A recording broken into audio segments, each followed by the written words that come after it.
As many of you have known from me in the past, I've made it no secret in my everlasting love of the British sci-fi series Doctor Who. And it's not hard to see why, really. Whether it be from the dignified and intriguing and slightly campy mysteries of the original series, or the fun, emotionally gripping, over-the-top modern series, or really just any of the media in between, such as the comics, the novels, the audio dramas, the animated movies, or anything else. There's a lot to love about Doctor Who, and one of the main ones being the villains. The adversaries of Doctor Who are some of the most sinister, unique and devastating that you would ever see in fiction, and I think it's high time that we look back at the best of them. Now, just to make things clear here, I'll primarily be focusing on the TV villains here, and while I know that some of the non-canon villains, such as the comic book and audio dramas ones, can be really great, I want to focus on the ones that most people will know about, the ones where their main form of exposure to the audience was through the TV.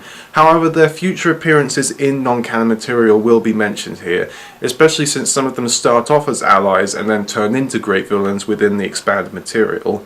But besides that doesn't mean we won't be looking at some of the non-canon material later on down the line anyway. Once again, I'd like to address as always that this is just solely my opinion. This is not legally endorsed by the BBC in any way as their official list of what they consider the greatest Doctor Who villains.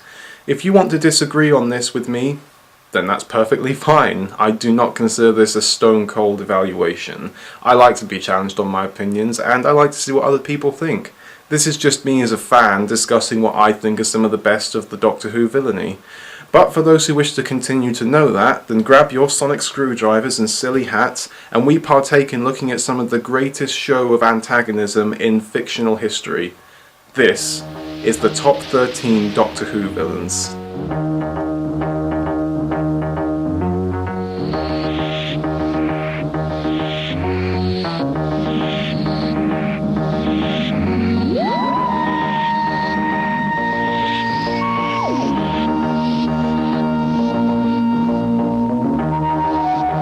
Number 13, the Midnight Entity. Now then, Sky. Are you Sky? Let's start off with a mysterious, obscure and terrifying beast of a foe. Originally only seen so far on the series 4 episode Midnight, the fan-dubbed Midnight Entity is probably one of the most mysterious creatures to be featured in the modern series, to the point where we pretty much virtually know nothing more about it than when it left and the moment it arrived. And using its power of stealing voices, it managed to create an element of paranoia that is not normally seen in the modern series, and it probably came closest than any other villains of the series in killing the 10th Doctor, having the people it was manipulating to try and throw him out of the bus onto a planet of burning light. The great thing about the Midnight Entity was its mystery. Very few Doctor Who villains leave their motivations and reasoning completely unclear to both the audience and the characters. So on that regard, it also made a great job at generating fear, since there's nothing more frightening than something that is silent, unreasonable, and mysterious. So on that, it creates it and makes it wholly unique. The Midnight Entity did a fantastic job at creating fear, suspense and intrigue in its initial appearance, and it's a shame that it's been never used again. And while it can be argued that it can't, due to how it was considered the only one of its kind and was killed by the end of the episode, given the retcons and plot devices that Doctor Who comes up with, I wouldn't be surprised if they tried to pull another one out at some point. Which is why it gets the relatively low point on this list. That and because it was irritating how we didn't know anything about it. Although, as is, it was still actually a very well made creature that had capabilities way beyond what you thought it was capable of. Number 12.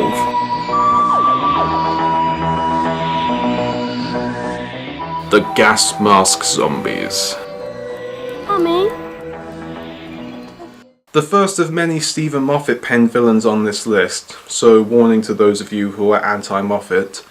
The gas mask zombies are equally infamous for being legitimately terrifying in their first and only appearance in Series 1 of the modern series, and creating a legitimately intriguing mystery and tying it together with a very tragic and brutal backstory.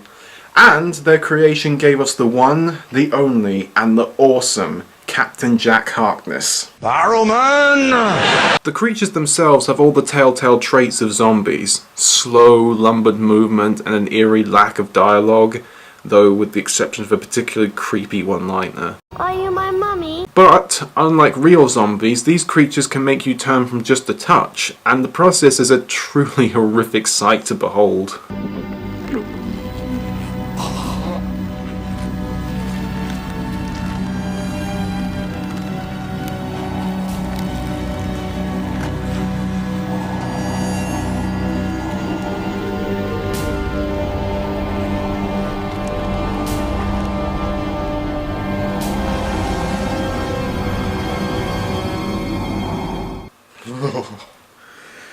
Still gives me nightmares.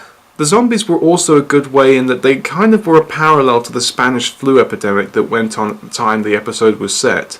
And of course their introduction led to the statement that would define the Ninth Doctor. Bananas are good. Overall, while the resolutions of these creatures might have been a bit disappointing for some, the overall effect that they had in the majority of the episode was still pretty chilling. And the effect that they had on the show both in story and behind the scenes makes them very hard to keep off the list. Number 11.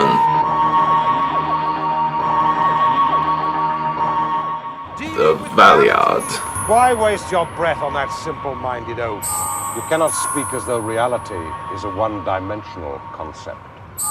One of the most classic and to this day psychologically probing villains of the Doctor, the Valeyard is all the negative elements from the Doctor taken from somewhere between his 12th and 13th incarnation, as according to Rassilon, apparently the Doctor during his 13th incarnation was trying to experiment with breaking the 13th generation limit, and it resulted in the creation of the Valeyard.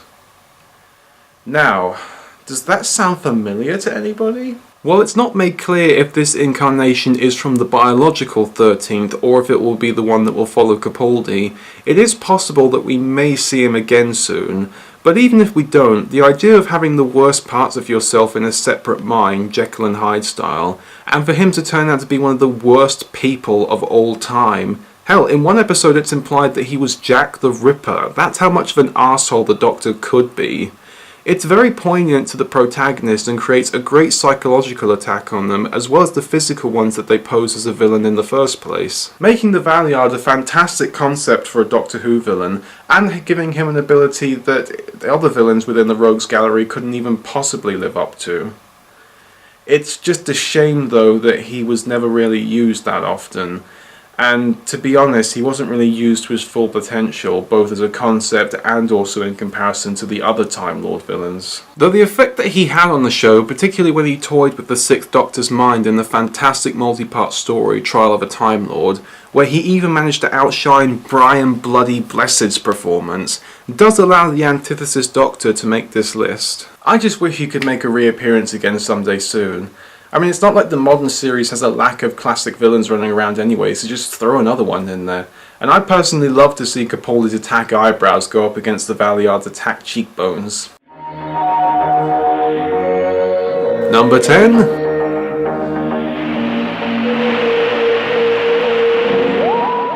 The Sontarans. We stare into the face of death! One of the more one-note, but still very memorable and enjoyable villain forces in Doctor Who, the Sontarans are, by the 10th Doctor's opinion, the greatest soldiers in the galaxy. Unless you don't count the school of warmongering aliens advised by a renegade Time Lord that use humans as their own toy soldiers, or if you don't count the root and host that the Sontarans have been at war with for centuries. Yeah, I guess in that regard they are the best. Despite that though, they are actually a very strong military force. Headstrong, surprisingly physically imposing, impressive strategies, and they're willing to die proudly in battle when they know it's their only option. And two individual Sontarans have gone on to be greatly developed characters.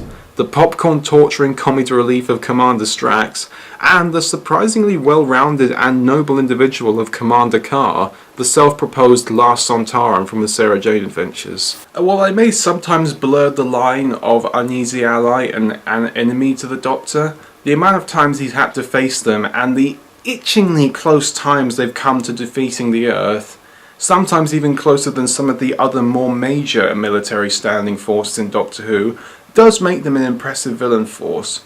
And they make surprisingly good nurses. Just try and keep their comedy hijinks to a minimum in a regeneration episode, please.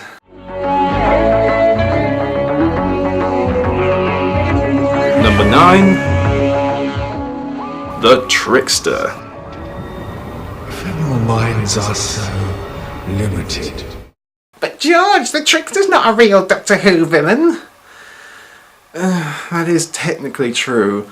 But I will say that I feel that he's been in enough related Doctor Who material and has faced the Doctor enough times both directly and indirectly to be considered a true villain for him. For those who don't know, the Trickster was a reoccurring villain from the Doctor Who spin-off, the Sarah Jane Adventures. No prizes for guessing who that was about. That's right! Adric. Regardless, the idea of the Trickster was that he would alter time by removing certain people from it or by changing the course of history slightly that would cause massive ripples in the space-time continuum and result in huge amounts of chaos which he would then feed off of. He came into conflict with Sarah Jane twice on her own, one where he made her die in place of her friend when they were children, thus resulting in her not being there for when she was meant to destroy an asteroid bound for Earth, and the other time in where he made her parents not die when she was a baby, and thus allowing him to enter through a fault in the space-time continuum and continually destroy Earth for 50 years. If you haven't figured it out already, Doctor Who is a very bizarre show.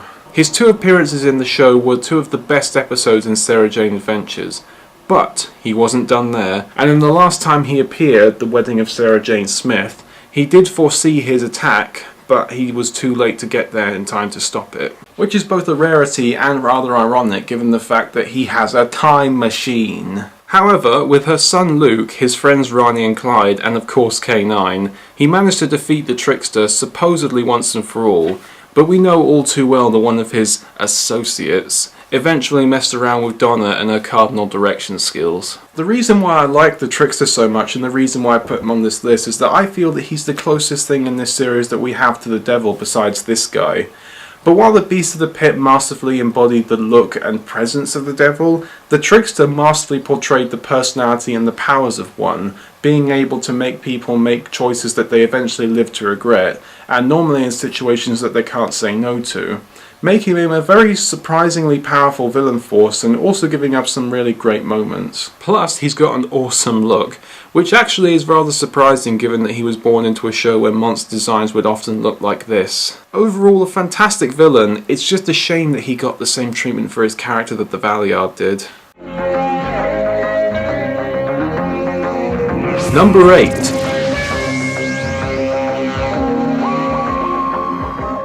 Syl. Why is everything no longer as it was? Yet again one of the more obscure villains from the classic series. Syl is basically what happens if you took a tiny Jabba the Hutt and Mojo from the X-Men and put them together into a blender. Basically, the idea of him is that he's a sleazy, perverted, con artist businessman who often lies and cheats to get his own way. His first appearance was in the 6th Doctor story arc, The Vengeance of Davros, in where he was negotiating deals with the leaders of Davros who were facing economic turmoil, and he also lied to them about the value of Zyton 7, a mineral that was used to fuel time machines and was in a great abundance on Davros. And this is before the Time War, bear in mind. This is back in the day when there were Time Lords going around left, right and centre. So if the people of Davros knew that, then they would have never have had to rely on Syl. But the reason he did that was that he was basically trying to put them into a corner where they would be forced to allow him to sell videos of people being tortured in Davros' dungeon on the galactic market. Because they were already doing that on Davros in the first place and it was already doing quite popular. So Syl realised that they would make a massive mint out of it if they did it on the galactic market as well. Well, it's got to be better than some of the reality TV we have these days. The reason I like Syl is that he acts a very lurid and coarse villain element that we rarely see in Doctor Who, and given how diverse the universe is, it's rather surprising that we don't see many people as perverted and evil as him. But beyond that, he's just entertaining. He's gleefully perverted and demonstrated in how he treated Perry, not that I can really blame him to be honest, and has little regard for any life other than his own, and he later made an appearance in Trial of a Time Lord as well, which potentially revealed elements about the Sixth Doctor's natures that were previously unseen. In a world today where villain fare, not just in Doctor Who but in general, is rather typically bland and generic, still represents an element of villainy that I wish would come back these days. Even if he does look like the creature from the Black Lagoon's abandoned test tube baby.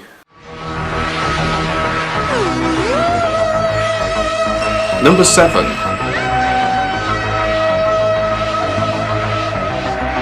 The Silence. One of Stephen Moffat's greatest strengths when it comes to writing villains and monsters is that he can create very ethereal, meta kind of villains that play with the audience's mind as much as the characters. And while admittedly the 11th Doctor's story arc of Silence Will Fall had its hit and miss moments, whether you love it or hate it, you have to admit that the backbone of the Order of the Silent, the Silence, were the best thing about it. The idea of the Silent is that they were genetically engineered priests of a galactic church who, when they found that the Doctor's presence on a planet could potentially result in the end of the universe, they dedicated their existence to making sure that he would never make it there, and did so by manipulating human history through their special ability, in that when you look away from one, you completely forget that it was there. Much like a lecture in media debates, or any show on TLC. The Silence also provided a great element in that they also kind of had the element of the Men in Black suits thing that I also mentioned in my Roald Dahl list, in that they kind of act as the element of the government that is continuously trying to twist the human behaviour and the way that they can manipulate humans and try and twist them into their own goals. But unlike within The Witches, where it was still rather a one-note thing, this one is done in a lot more intense and a lot more complex way. Along with having one of the most creepy designs and just presence in the recent series of Doctor Who, the Silents are also one of the most popular, along with some that you may also see on this list later. And while their motivation is needlessly complex and hard to follow, much like many great villains, it's not why they do what they do, it's how they do it.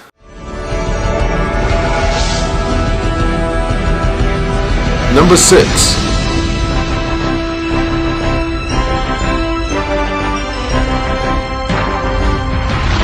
The Cybermen. Hostile elements will be deleted. One of the classics here, the Doctor and the Cybermen go together like bread and butter. Or maybe just toast and marmalade, given what the other bread and butter villain is. Regardless, the Cybermen first appeared in the first Doctor story arc, The 10th Planet, in where they came from Earth's twin planet that had ran out of natural fuel resources. Though it had enough power to transport itself through space, I do not know. And they planned to use Earth to mine it for its own natural resources. However, the first Doctor and his companions beat them, but ever since then they've been making reappearances in almost every series of Doctor Who since then. And every time, with more power. In the series there have been two kinds of Cybermen, one from Mondas in our universe, and the ones that were made as an emotionless life support system by Owen from the Vicar of Dibley in an alternate universe, each one having very little differences in appearance, goal and methods. Both of them want to be able to convert everything within creation to be like themselves, invincible, powerful, and completely without emotion. The Cybermen are complete classics in the Whovian Rogues Gallery, and in a way present an interesting commentary on the inevitability of humanity, in that we can either strive to be more like ourselves but lose our humanity along the way, or accept our fate and know that in full knowledge that we will die one day. And of course, the Cybermen have been the centre of some fantastic plots against the Earth of humanity in general,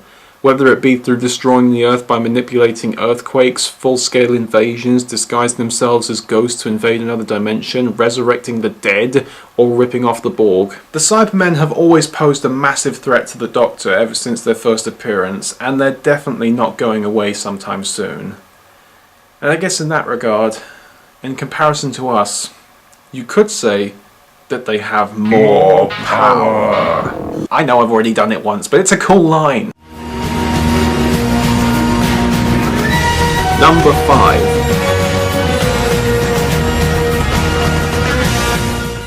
Solomon. I like my possessions to have spirit. Means I can have fun breaking them. One of the more or less remembered villains of the modern series, and I really can't think why.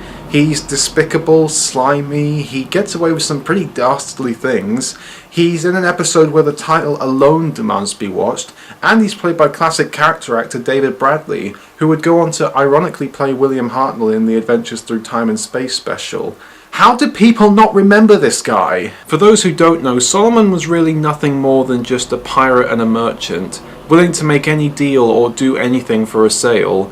It's a simple premise for a villain really, but the great thing about him is how he does what he does. He's completely despicable and completely willing to destroy or kill anything that stands in his way of profit, including the entire crew of a SiIurian ship when he found out that they were transporting real dinosaurs, and then he was even willing to kill them when the Doctor stood in his way.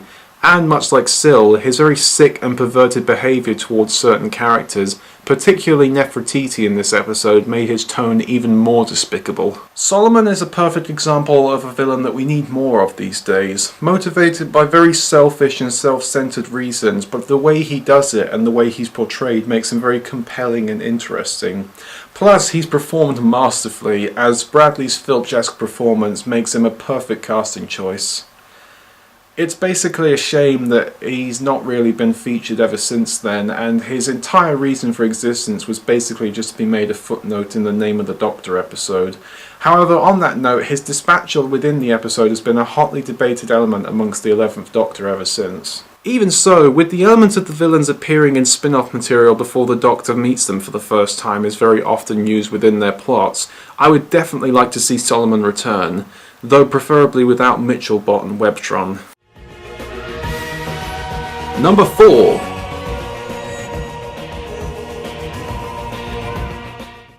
Okay, now before we move on, this next entry contains massive spoilers for the comic book story The Prisoners in Time. So for those of you who don't want to be spoiled, then skip ahead to this point here. For those of you who already know, or just don't care, then let's move on. Adam Mitchell. Oh my god, I'm gonna be sick. Now, in case you're new to Doctor Who, Adam was originally a one-time companion of the Ninth Doctor, who, after getting an info spike installed in his head in the 201st century, then tried to give information on the future back to his past self. The Doctor then found out, destroyed said information, and then abandoned him on Earth with a forehead that could be opened with the click of the fingers. Well, in the Prisoners of Time comic, it was revealed that he naturally wasn't very happy about that.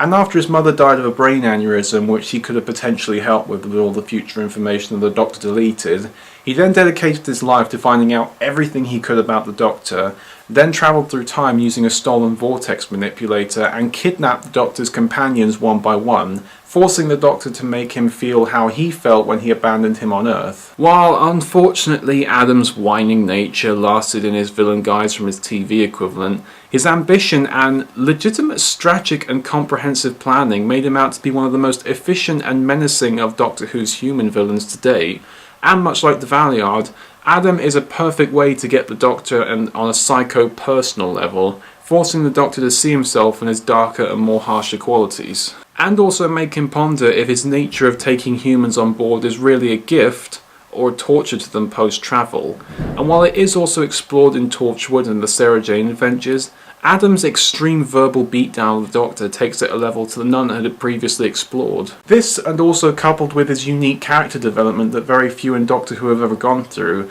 makes Adam not only one of the greatest villains of all time, but also one of the most unique characters in Doctor Who of all time. Yes, I seriously just said that. You may now feel free to start spamming my comment box. In any case, I still revere Adam as a great villain in many ways from his comic incarnation. If he would stop being such a whiny bitch about it! Number 3. The Weeping Angels. I think everyone saw this one coming at some point. And while admittedly the methodology and the way the biology of the Weeping Angels work has been a bit confusing and overcomplicated recently, I think it's still hard to deny that they're one of the most interesting, terrifying and unique Doctor Who villains as of late. For the three of you that don't know about them, the way the Angels, the ultimate Moffat meta-villain, work is that when you look at them, they turn completely into stone, unable to move in any way. But when you look away from them, they then, faster than you can ever imagine, touch you, and with that touch, they send you back in time, and they then feed off the energy that you would have had if you would have spent the rest of your life, of your intended life, in the present time. And that checks off my sanity list in that I was able to say that without going mad. Moving on. While their initial and later forms of methodology have been rather confusing and a little silly, the base element of their character and species, the element of taking advantage of the thing that we have to do as a species in mandatory, that being blink, makes them a truly intimidating foe, even more so with how their first appearance was against people who weren't the Doctor or any of his companions, in a Dr. Light episode as many people like to call it, who have to use their own wit and newly acquired knowledge to beat them, allowing us to be put into their shoes and be able to feel the fear that they're feeling, even more so to the point that during their first initial appearances, when a character wasn't looking at an angel, but a camera was, they still wouldn't move, they would still stay in stone, again allowing it to be played into the audience's mind once again. And while admittedly it is slightly controversial that in Flesh and Stone they did move briefly, and it is distracting about how obviously CG'd it is, I still can't deny that it is still really creepy to look at, especially given the context of the scene that they do it in. Many people gush over the Angels, claiming that they're the greatest villains that Doctor Who has ever seen, possibly of all time, and admittedly it's hard to deny their opinions. However, there are still two more left on my list, so let's go. Number 2! Now, of course, you can't do a Doctor Who villains list without mentioning the Daleks, but let's just stop and think for a minute. While the Daleks are great as their own villain force, let's just remember here that they were not naturally created. Someone created them. And whoever did that had to have been the most sick and vile, consorted, disturbed person ever. Enter Davros. Welcome to my new empire. Yes, the Daleks are fantastic as their own villain force, but we still have to consider their original creator here, the one and only Davros, who, by default, basically makes him greater than his own creations.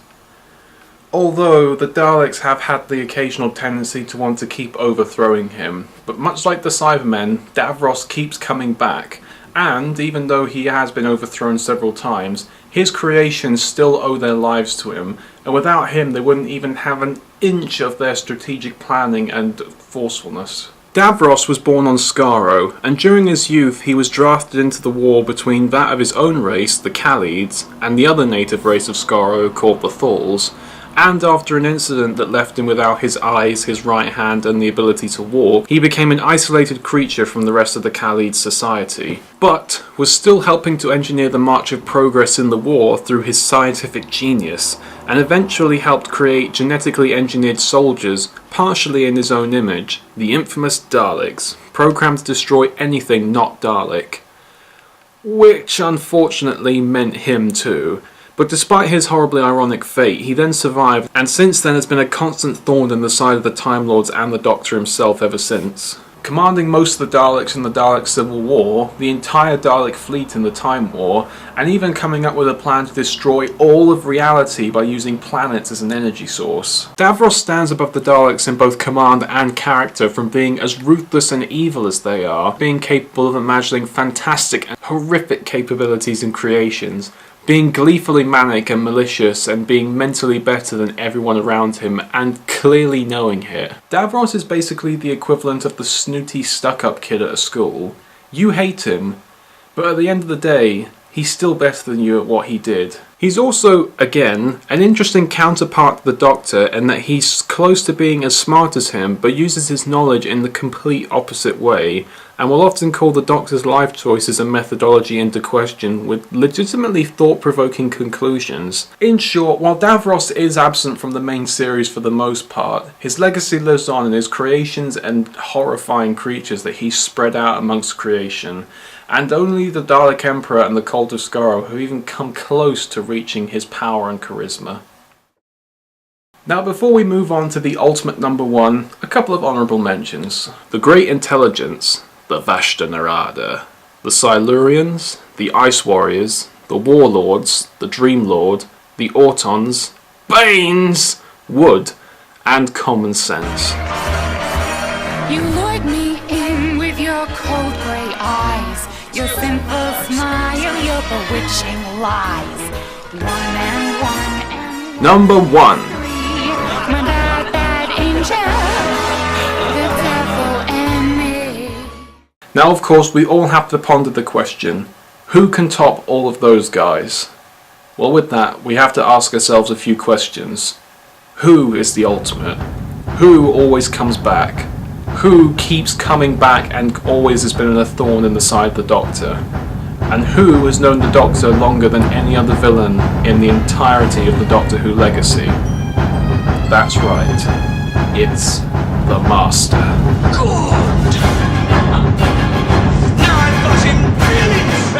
I couldn't do it. No matter how much I thought of try and come up with a more obscure or clever placement, I couldn't think of anyone more so than the Time Lord, who has constantly fought his way past the Doctor to near victory every time he's appeared.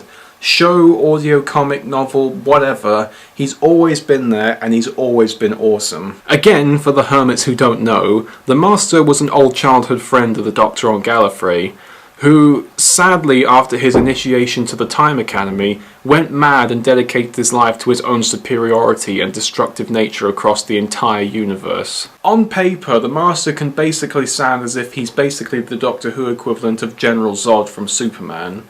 And while in some respects that's technically true, there are a few little irregularities here and there that make him, in my opinion, more interesting than Zod. The obvious being that he can regenerate, giving him various forms and personalities across his career, whether it be from the suave, sophisticated Roger Delgado or Anthony Ainley, the regenerating degenerate crispy Time Lord of Peter Pratt or Geoffrey Beevers, the T-1000 rip-off Eric Roberts, or the maniac Joker-like John Sim, the Master has always been his own variety of constant madness and sadism. Some would suggest that the other Time Lord villain Rassilon deserves to be here rather than the Master, since he's technically responsible for making the Master who he is.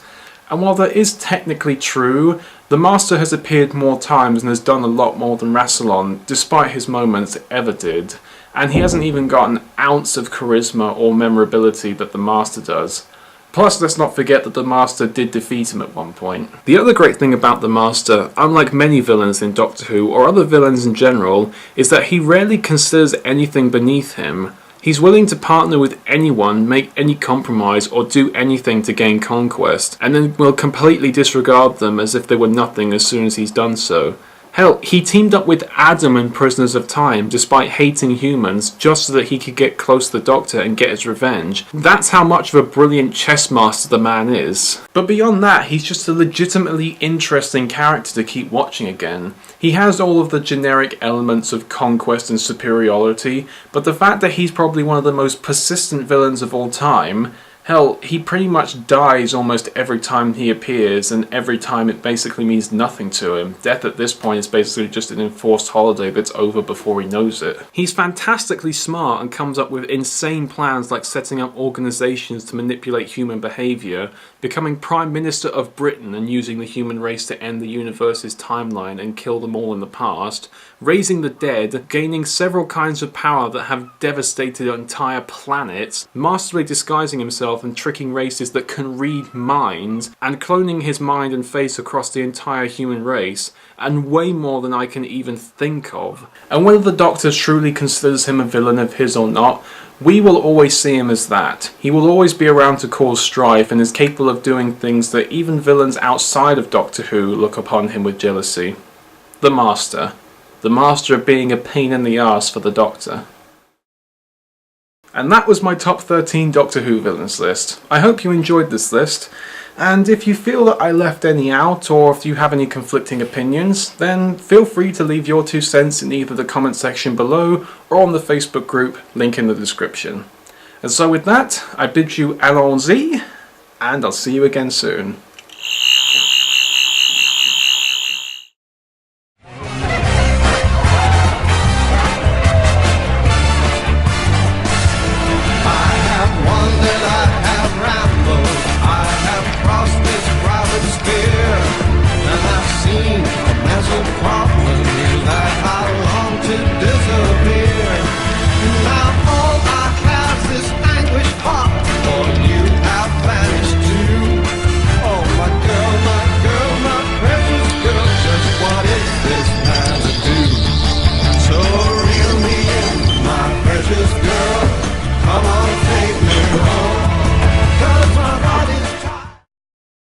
Even more so to the point that in some of the first initial appearances, even when a camera wasn't looking at an angel, fucking bugger the fuck shit! For I said camera again. When a camera, Davros always keeps coming back, and despite the fact that his creatures feel a need to overthrow him, I nearly had it. Why?